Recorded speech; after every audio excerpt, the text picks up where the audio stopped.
Vallabh academy subject Hindi. और हिंदी में अपना जो सप्लीमेंट्री यानी उप विषय की जो बुक लगी हुई है महाभारत कथा। तो इसका मैंने सबसे पहले वीडियो में आप लोगों को इंट्रोडक्शन यानी प्रस्तावना समझाया था कि महाभारत की कथा कैसे कैसे आप तक पहुंची। ठीक है, उसके बाद मैंने सारे पात्र बताए थे महाभारत के कि सबसे पहला पात्र यानी हस्तिनापुर के राजा शांतनु के बाद कैसे कैसे पात्र बढ़े, मतलब पात्रों के माध्यम से मैंने आपको पूरी जो महाभारत कथा है वो मैंने एक्सप्लेन की थी कि राजा शांतनु की 2 रानियां थी, फिर उनके पुत्र हुए। तो गंगा से जो पुत्र हुआ वो देवव्रत, वो ब्रह्मचारी आजन्म जो ब्रह्मचारी बाल ब्रह्मचारी रहे, तो उन्होंने विवाह नहीं किया, तो उनके पुत्र या मतलब कोई भी उनकी पत्नी नहीं थी। उसके बाद रानी सत्यवती के 2 पुत्र थे, विचित्रवीर और चित्रांगद। चित्रांगद अल्पायु थे। विचित्रवीर के फिर विचित्रवीर की 2 रानियां थी, अंबालिका और अंबिका। फिर उनके पुत्र धृतराष्ट्र और पांडु, और फिर धृतराष्ट्र के पुत्र जो थे वो कौरव और पांडु के पुत्र पांडव। और फिर जब अपना जो महाभारत हुआ था वो कौरवों और पांडवों में, यानी कौरवों की तरफ से उनके ज्येष्ठ पुत्र दुर्योधन, दुशासन वगैरह थे, और यहाँ पांडवों में आपका युधिष्ठिर, भीम, अर्जुन, नकुल, सहदेव, ये आपके 5 पांडव थे। तो इनमें राज्य के लिए जो था युद्ध हुआ था। तो ये तो पूरी पृष्ठभूमि आपके सामने मैंने पहले ही स्पष्ट कर दी थी। उसके बाद हमने अपना फर्स्ट चैप्टर लिया था। पात्रों के अकॉर्डिंग आपके चैप्टर्स आगे आएंगे। पूरी बात जो आपकी महाभारत कथा है उस चैप्टर के अकॉर्डिंग आपके सामने पूर्ण रूप से स्पष्ट होती जाएगी। तो सबसे पहला जो अपना पात्र था इसमें, वो पात्र थे राजा शांतनु। राजा शांतनु के जो पुत्र थे, गंगा से जो पुत्र हुए थे देवव्रत, तो मैंने सबसे पहले चैप्टर में आपको देवव्रत के जन्म से संबंधित जो कथा थी वो फर्स्ट चैप्टर में एक्सप्लेन की थी। ओके, अब इसके बाद हमारा जो सेकंड चैप्टर है भीष्म प्रतिज्ञा। अब मैं आपको आज ये 2 चैप्टर एक्सप्लेन करूंगी क्योंकि बहुत छोटे छोटे चैप्टर हैं। एक पात्र से संबंधित एक स्टोरी रहती है, तो बहुत आसानी से आपको ये छोटे छोटे चैप्टर समझ में आ जाएंगे।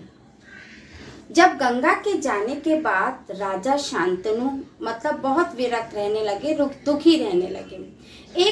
एक बार वो शिकार के लिए गए, तो वहां पर यमुना के तट पर उन्होंने एक सुंदर स्त्री को देखा। तो वो सुंदर स्त्री कौन थी? सत्यवती।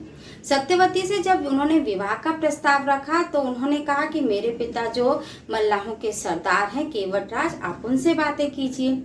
जो पूरी स्टोरी वैसे तो मैं विस्तार पूर्वक आपको चैप्टर की रीडिंग करके पूरी एक्सप्लेन करूंगी, लेकिन शॉर्ट जो समरी सारांश जो है इस चैप्टर का वो मैं आपको बता रही हूँ। ठीक है, तो विवाह के लिए जो उनके पिता ने शर्त रखी कि आप अपने ज्येष्ठ पुत्र देवव्रत को राजगद्दी पे न बिठाकर मेरी पुत्री के पुत्र को आप राजगद्दी पे बिठाएंगे। राजा शांतनु को ये बात अच्छी नहीं लगी और वो चुपचाप वहां से चले आए। लेकिन वो तब से दुखी रहने लगे, उनका मन नहीं लगने लगा, लेकिन उन्होंने ये बात किसी से कही नहीं। लेकिन जो देवव्रत थे, उनके जो पुत्र थे जो गंगा से उन्हें प्राप्त हुए थे, गंगा से जिनका जन्म हुआ था, तो उन्होंने अपने पिता के मन की चिंता का कारण जानना चाहा और उन्होंने उस कारण को जान भी लिया। और उस कारण के निवारण के लिए वो सत्यवती के पिता से मिलने जाते हैं और वहां पे वो उनसे विवाह का प्रस्ताव रखते हैं। तो फिर वही केवटराज ने उनसे वही शर्त रखी। तो भीष्म उन्होंने मतलब जो उनके पुत्र देवव्रत ने अगर कहा कि अगर यही है कि मैं ही इसका कारण हूँ, मैं ही अपने पिता की चिंता का कारण हूँ और इस विवाह में रुकावट हूँ, तो मैं आपको एक वचन देता हूँ। वो जो उन्होंने प्रतिज्ञा की थी उसी प्रतिज्ञा के आधार पर उनका नाम भीष्म पड़ गया। तो ये जो चैप्टर है अपना भीष्म प्रतिज्ञा, यानी कि उन्होंने क्या प्रतिज्ञा की थी? मैं आजन्म ब्रह्मचारी रहूंगा। ब्रह्मचारी का मतलब होता है विवाह न करना, ब्रह्मचर्य, गृहस्थ आश्रम का पालन न करके ब्रह्मचर्य का पालन करना। तो जब विवाह ही नहीं होगा तो संतान नहीं है, तो संतान नहीं तो उनकी संतान का राजगद्दी पे बैठना संभव ही नहीं है। तो उन्होंने जो ऐसी भीषण प्रतिज्ञा की थी उससे उनका नाम भीष्म पड़ गया। उसके बाद विवाह उन्होंने केवट राज ने, जब उन्होंने प्रतिज्ञा कर ली तो उन्होंने केवट राज ने अपनी पुत्री अंबिका का सत्यवती का विवाह उनके पिता शांतनु से कर दिया। तो हम पहले चैप्टर में देवव्रत द्वारा जो भीष्म प्रतिज्ञा की जिसके कारण उनका नाम भीष्म पड़ा था, इसके बारे में विस्तार से हम चैप्टर में पढ़ेंगे। ठीक है, अब मैं इसके बाद अगला चैप्टर आपका है अंबा और भीष्म। सारांश बता रही हूँ चैप्टर का, एक्सप्लेन में पूरा आपको चैप्टर का करूंगी। ठीक है, तो इसका सारांश यानी अंबा और भीष्म। अब आपको मैं बताती हूँ कि राजा शांतनु का सत्यवती से विवाह हुआ। तो सत्यवती से उनको 2 पुत्र हुए, चित्रांगद और विचित्रवीर। चित्रांगद तो अल्पायु थे, वो जल्दी उनकी मृत्यु हो गई थी, जल्दी मृत्यु हुई थी। उसके बाद विचित्रवीर बड़े हुए। अब विचित्रवीर जब बड़े हुए तो बड़े होने की राजा शांतनु की तो मृत्यु हो चुकी थी और इस घर में सबसे बड़े कौन थे? भीष्म, है ना, देवव्रत। तो उनका बड़ा होने के नाते उनको विचित्रवीर के विवाह की चिंता होने लगी। तो उनको जब ये पता चला कि काशीराज ने अपनी पुत्रियों का स्वयंवर रचा रहे हैं या स्वयंवर उन्होंने रखा है, तो वो उस स्वयंवर में भीष्म जो देवव्रत हैं वो जाते हैं। किसके लिए जाते हैं? जाते तो वास्तविक में वो विचित्रवीर के लिए, क्योंकि उन्होंने तो प्रतिज्ञा कर रखी थी आजन्म ब्रह्मचारी रहने की। तो वो वहां पर उस स्वयंवर में जाते हैं। तो वहां पर सारे जो राजा हैं सब विदित थे, सबको विदित था कि इन्होंने तो प्रतिज्ञा कर रखी थी। तो पहले तो उन्होंने सोचा शायद स्वयंवर देखने आए होंगे, लेकिन जब उन्होंने स्वयंवर में भाग लिया तो सब उनसे कटाक्ष करने लगे, कोई व्यंग करने लगा।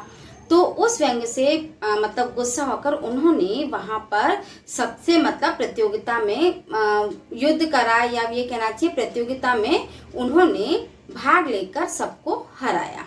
ठीक है, और हराने के बाद बलपूर्वक उन तीनों रानियों को बलपूर्वक लेकर हस्तिनापुर आ जाते हैं। अब उनकी 3 रानियां थी, अंबा, अंबिका और अंबालिका।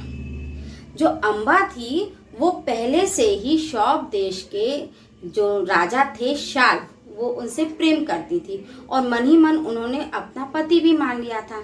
लेकिन जब ये घटना घटी कि भीष्म पितामह ने बलपूर्वक सबको हराकर और बलपूर्वक उनको लेकर आ गए, तो अब उनका वहां पर तो विवाह हो नहीं पाया। अब जब वो यहाँ आए तो उन्होंने फिर ये बात यहाँ पर आकर बताई अम्बा ने कि आप तो मुझे बलपूर्वक ले आए, आपने तो हमसे पूछा ही नहीं। तो जब भीष्म पितामह को ये पता चलता है, भीष्म को, देवव्रत को, तो वो अम्बा से कहते हैं कि आप स्वेच्छा से राजा शाल्व के पास चले जाओ, और वो उन्हें जाने को कह देते हैं। और उनकी जो 2 रानियां थी, जो 2 और लड़कियां थी, अंबिका और अंबालिका, उनका विवाह विचित्रवीर से हो जाता है। उसके बाद अम्बा राजा शाल्व के पास जाती हैं। वो उनको ऐसे बताती है कि मुझे भीष्म ने आपके पास भेज दिया क्योंकि मैंने मन ही मन आपको पति मान लिया था। लेकिन राजा शाल्व अपमानित होकर वो ये कहते हैं कि मैं इस तरह से विवाह करने को तैयार नहीं हूँ। वो अम्बा को मना कर देते हैं। अम्बा दोबारा भीष्म के पास जाती हैं तो भीष्म कहते हैं, पहले तो विचित्रवीर को समझाते हैं कि तुम इससे विवाह कर लो, पर विचित्रवीर कहते हैं नहीं, मैं नहीं करूँगा। वो नहीं मानते तो फिर भीष्म कहते हैं कि तुम एक बार और कोशिश कर लो कि शायद वो आपको अपना ले। इसी तरीके से वो कई बार राजा शाल्व के पास गई, फिर भीष्म के पास आई। तो इस तरह से वो काफी दुखी हुई और उनके अंदर क्रोध भी आ गया। तो फिर ये सब अपने जो जीवन का ये जो उनका क्रम चल रहा था कि कोई भी अपनाने को तैयार नहीं था, तो इस सब का कारण जो अम्बा हैं वो किसको मानने लगी? भीष्म को, क्योंकि भीष्म तो बलपूर्वक लेकर आए थे, तो वो कारण भीष्म को मानने लगी। तो वो फिर भीष्म से अपना इसका बदला लेना चाहती थी। तो वो कई राजाओं से कहती हैं बदला लेने के लिए कि मुझे उसका वध करवाना है, भीष्म का वध करवाना है, क्योंकि मेरे अपमान का कारण वो है। तो सब राजा पीछे हट जाते क्योंकि सबको मालूम है कि भीष्म तो बहुत ज़्यादा शक्तिशाली हैं। उसके बाद वो परशुराम के पास जाती हैं। परशुराम तैयार हो जाते हैं, फिर वो युद्ध भी करते हैं भीष्म से, लेकिन पराजित होते हैं। तो पराजित होने के बाद वो अम्मा से कहते हैं कि अब इस जितना मुझसे हो सका मैंने कर दिया, अब आप भीष्म की ही शरण में जाओ और वो जो कहें वो आप करो। तब फिर अम्मा वहां ना जाकर घोर तपस्या करती हैं और घोर तपस्या करके रूप धारण करती हैं और स्त्री का रूप धारण करते हैं। उस स्त्री रूप में उनका नाम होता है शिखंडी। और महाभारत के युद्ध में वही शिखंडी अर्जुन के रथ की सारथी बनी थी। तो अर्जुन के रथ के सारथी बनी थी और आगे वही आई थी। उसके पीछे अर्जुन ने, भीष्म पितामह ने उनके ऊपर वार नहीं चलाया, क्योंकि उन्हें मालूम था कि यही मेरी मृत्यु का कारण बनेंगी और उन्हें मालूम भी था कि ये शिखंडी अंबाई हैं। तो उन्होंने निर्विरोध मतलब उस युद्ध को करा। तो अर्जुन ने उसी समय भीष्म को मतलब बाणों से छलनी कर दिया। तो भीष्म पितामह, भीष्म जो देवव्रत हैं, उनकी मृत्यु का कारण कौन बनी? अम्मा, है ना, शिखंडी के रूप में।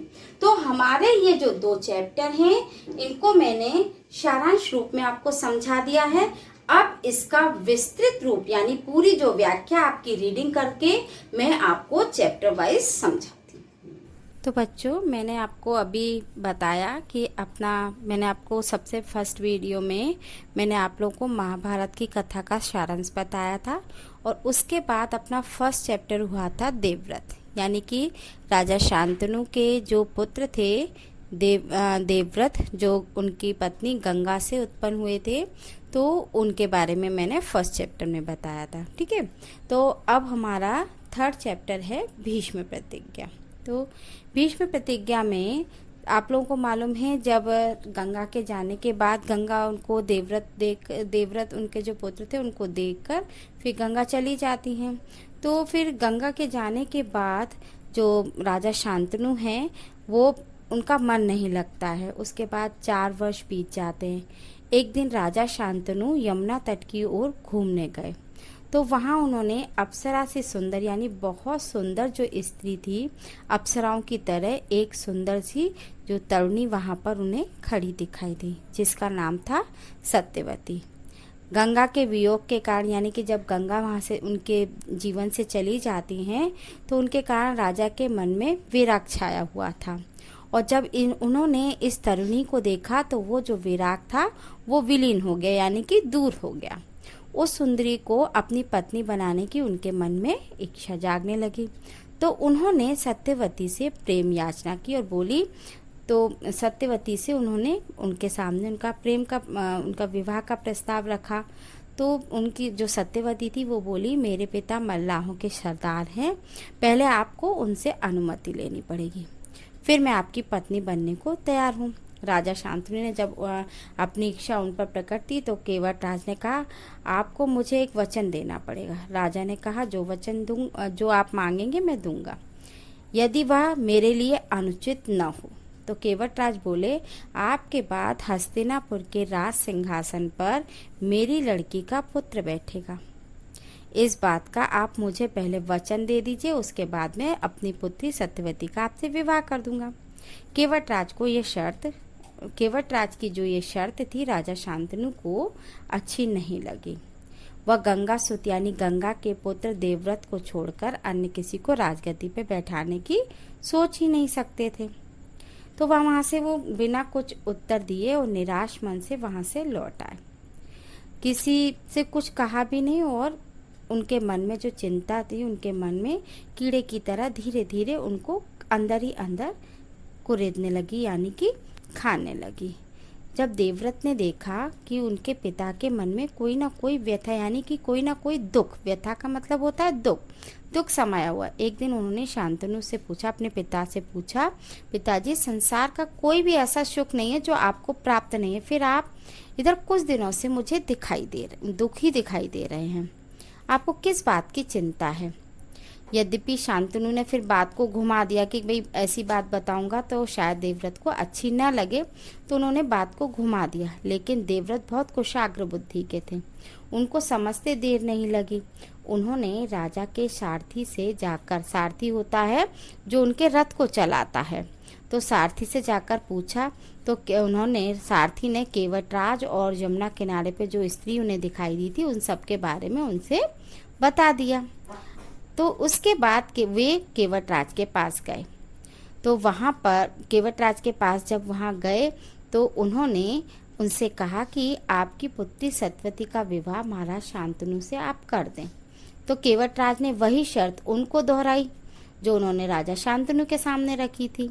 तब देवव्रत ने कहा, यदि आपकी आपत्ति का कारण यही है तो मैं वचन देता हूँ कि मैं राज्य का लोभ नहीं करूँगा, सत्यवती का पुत्र ही मेरे पिता के बाद राजा बनेगा। लेकिन केवटराज को इस बात से संतुष्टि नहीं हुई।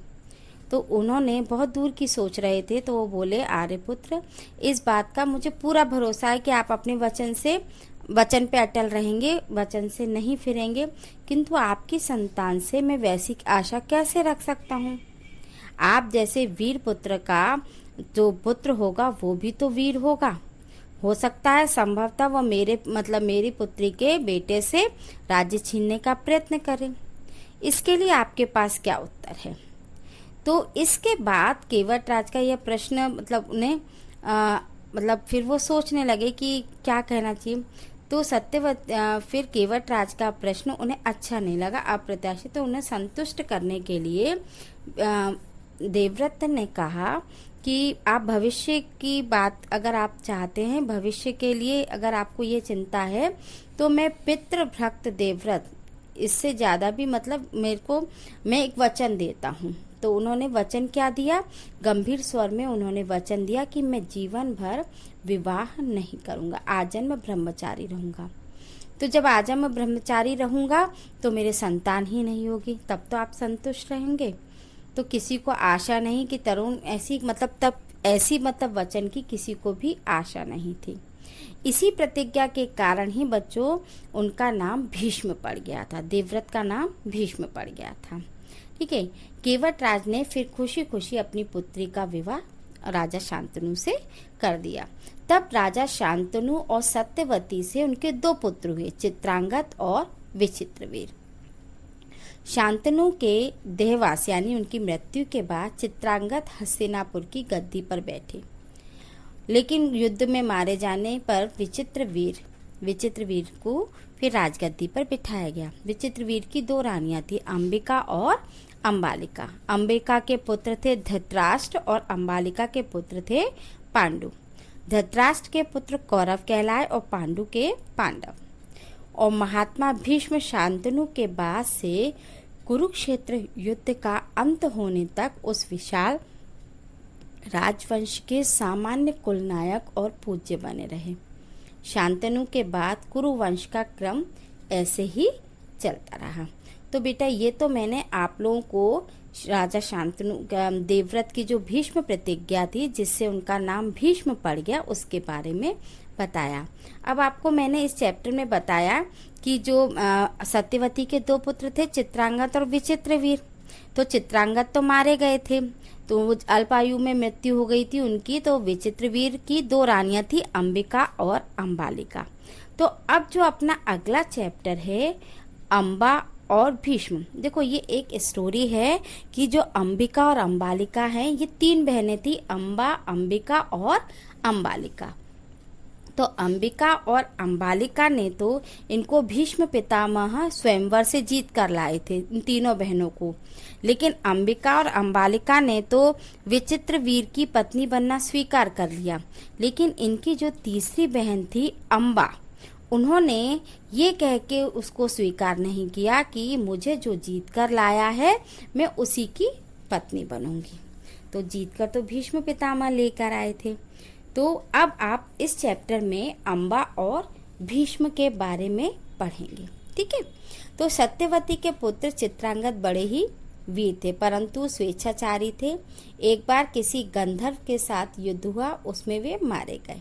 यहाँ पर चित्रांगद की मृत्यु के बाद फिर उनका तो कोई पुत्र नहीं था। फिर उनके छोटे भाई विचित्रवीर हस्तिनापुर की राजगद्दी पे बैठे। विचित्रवीर की आयु उस समय बहुत छोटी थी, इस कारण उनके बालिक होने पर राजकाज भीष्म को ही संभालना पड़ा। जब विचित्रवीर विवाह के योग्य हुए तो भीष्म को उनके विवाह की चिंता हुई। उनको खबर लगी कि काशीराज की कन्याओं का स्वयंवर होने वाला है। पहले बेटा विवाह के लिए स्वयंवर रचे जाते थे। आप लोगों को मालूम है कि जो राम भगवान ने धनुष तोड़कर सीता के स्वयंवर में धनुष तोड़ने की प्रतियोगिता रखी गई थी, तो सीता स्वयंवर हुआ।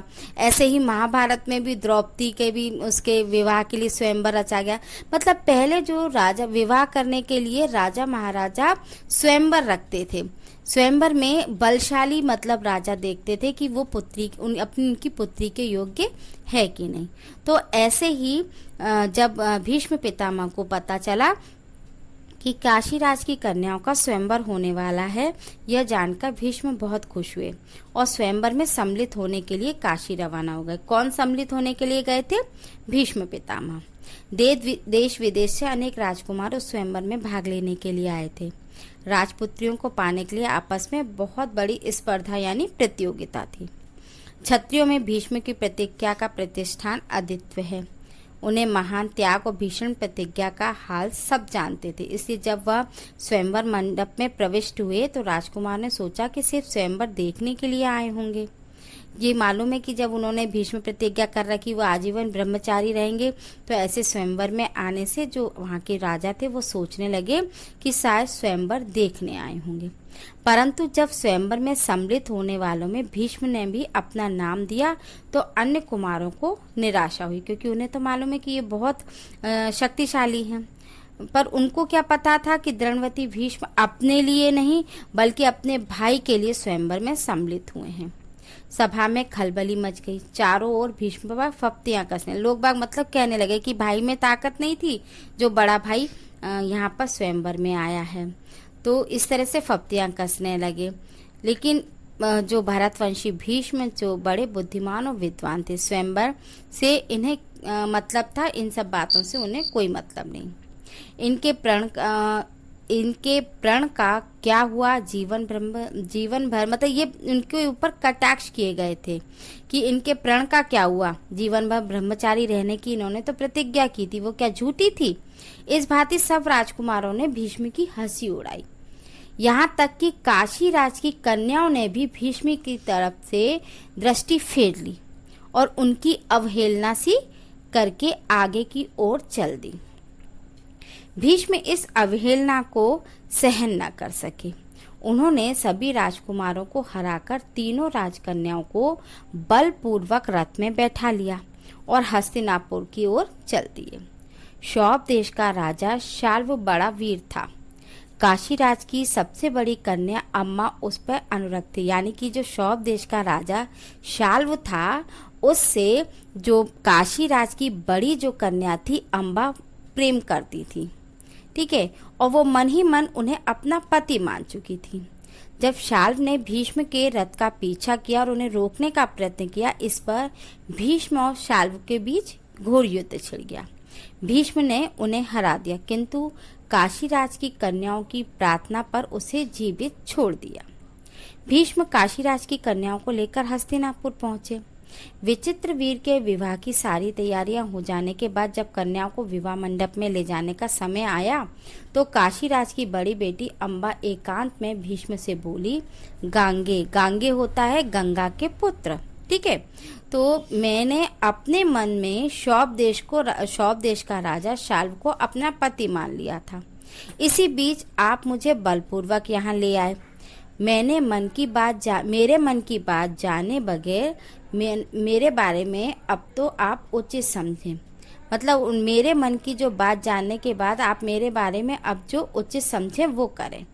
अब आपने मेरी मतलब प्रेम का तो बारे में जान लिया, अब उसके बाद जो भी आप सोचें वो करें। फिर भीष्म को अम्मा की बात जची तो उन्होंने अम्बा की इच्छा अनुसार उचित प्रबंध के साथ शाल्व के यहाँ उसको भेजना चाहा। तो दोनों की और अम्बा की दोनों बहनों का अंबिका और अम्बालिका का विचित्रवीर के साथ विवाह कर दिया। अम्बा अपने मनोनीत वर शौभराज शाल्व के पास गई तो सारा वृत्तांत उन्हें सुनाया तो उसने कहा, राजन मैं आपको ही अपना पति मान चुकी हूँ। मेरे अनुरोध से भीष्म ने मुझे आपके पास भेजा है, आप मुझे अपनी पत्नी स्वीकार कर लें। पर शाल्व न माना। उसने अम्बा से कहा, सारे राजकुमारों के सामने भीष्म ने मुझे युद्ध में पराजित किया और तुम्हें बलपूर्वक हरण करके ले गए थे। इतने बड़े अपमान के बाद मैं तुम्हें कैसे स्वीकार कर सकता हूँ? तुम्हारे लिए यही उचित है कि तुम भीष्म के पास जाओ और उसकी सलाह के मुताबिक ही काम करो। अब अम्बा क्या करती, हस्तिनापुर लौट आई और भीष्म को उन्होंने सारा हाल कह सुनाया। उन्होंने विचित्रवीर से कहा, वश राजा शाल्व अम्बा को स्वीकार नहीं करता। इससे विदित होता है कि उसकी इच्छा अम्बा को पत्नी बनाने की नहीं थी। अब उसके साथ तुम्हारा ब्याह करने में कोई आपत्ति नहीं रही, पर विचित्रवीर अम्बा के साथ विवाह करने को राजी न हुए। बेचारी अम्बा न तो इधर की रही न उधर की, कोई रास्ता भी न देखा। वह भीष्म से बोली कि फिर उन्होंने कहा, गंगा पुत्र, मैं तो दोनों ओर से ही गई, मेरा कोई सहारा न रहा, आप ही मुझे हर लाए थे, अतः अब आपका ही ये कर्तव्य कि आप मेरे साथ विवाह करें। तो भीष्म ने उनकी बात बड़े ध्यान से सुनी और फिर अपनी प्रतिज्ञा उनको याद दिलाकर बोले, पर मैंने तो प्रतिज्ञा ले रखी, मैं अपनी प्रतिज्ञा तोड़ नहीं सकता। उन्होंने अम्बा की परिस्थिति समझकर विचित्रवीर से दोबारा आग्रह किया, पर वह न माना। भीष्म ने अम्बा को फिर समझाया, कहा कि शौभराज शाल्व के ही पास जाओ और एक बार फिर प्रार्थना करो। लाचार अम्बा फिर शाल्व के पास गईं और उनसे मिन्नतें की, लेकिन दूसरे की जीती हुई कन्या को स्वीकार करने में शौभराज शाल्व ने उनसे इनकार कर दिया। अम्बा इस प्रकार 6 साल तक हस्तिनापुर और शौभ देश के बीच ठोकरें खाती फिरी। उनके अपने इस सारे दुख का कारण भीष्म को ही समझा, क्योंकि भीष्म लेकर आए थे। उन पर उसे बहुत क्रोध आया और प्रतिहिंसा की आग उनके मन में जलने लगी। भीष्म से बदला लेने की फिर इच्छा उनके मन में आ गई। अब उस इच्छा को लेकर वे कई राजाओं के पास गईं और उनको अपना दुखड़ा सुनाया। भीष्म से युद्ध करने को कहा, उसका वध करने के लिए राजाओं से प्रार्थना की, पर राजा लोग तो भीष्म के नाम से ही डरते थे। भीष्म तो बहुत शक्तिशाली थे, किसी ने भी उसका साथ नहीं दिया और उनमें किसी में भी इतना साहस नहीं था कि वो भीष्म से युद्ध करें। क्षत्रियों से एकदम निराश होकर अम्मा ने तपस्वी ब्राह्मणों की शरण ली।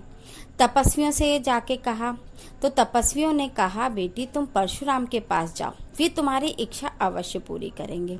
तब ऋषियों की सलाह पर अम्बा परशुराम के पास गई। अम्बा की करुण कहानी सुनकर परशुराम का हृदय पिघल गया। उन्होंने दर्यार्द स्वर में कहा, मतलब दया का स्वर लेकर उन्होंने कहा, काशीराज कन्ये तुम मुझसे क्या चाहती हो? तो अम्बा ने कहा, ब्राह्मण वीर, मेरी प्रार्थना केवल यही है कि आप भीष्म से युद्ध करें और मैं उन भीष्म के वध की आपसे भीख मांगती हूँ। परशुराम को अम्बा की प्रार्थना पसंद आई। बड़े उत्साह के साथ वह भीष्म के पास गए और उन्हें युद्ध के लिए ललकारा। दोनों कुशल योद्धा थे और धनु विद्या में जानकार भी। दोनों ही जितेंद्रिय और ब्रह्मचारी थे। समान योद्धाओं की टक्कर थी। कई दिनों तक युद्ध होता रहा, हार जीत का निश्चय न हो सका। अंत में परशुराम ने हार मान ली और उन्होंने अम्बा से कहा, जो कुछ मेरे वश में था मैं कर चुका, अब तुम्हारे लिए यह उचित है कि तुम भीष्म की ही शरण लो। पर अम्बा ऐसी बातों से कब विचलित होने वाली थी। उसने वन में जाकर फिर तपस्या शुरू करी और अपने तपोबल से स्त्री रूप छोड़कर पुरुष बन गई और अब उसने अपना नाम शिखंडी रख लिया। जब कौरवों और पांडवों के बीच कुरुक्षेत्र में मैदान में युद्ध हुआ तो भीष्म के विरुद्ध लड़ते समय शिखंडी रथ के आगे बैठा था और अर्जुन ठीक उसके पीछे।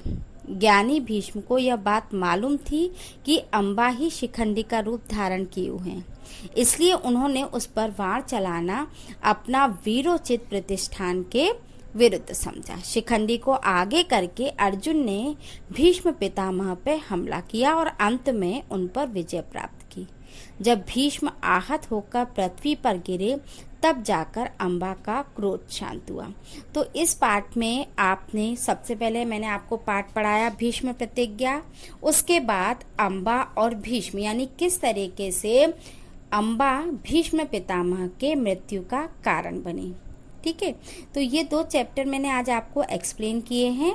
अब इससे संबंधित जो क्वेश्चन आंसर होंगे उसकी मैं आपको PDF बना के भेजूंगी और एक्सप्लेन भी करूंगी, तो उसको आप ध्यान से पढ़ना और नोट डाउन करना। Thank you.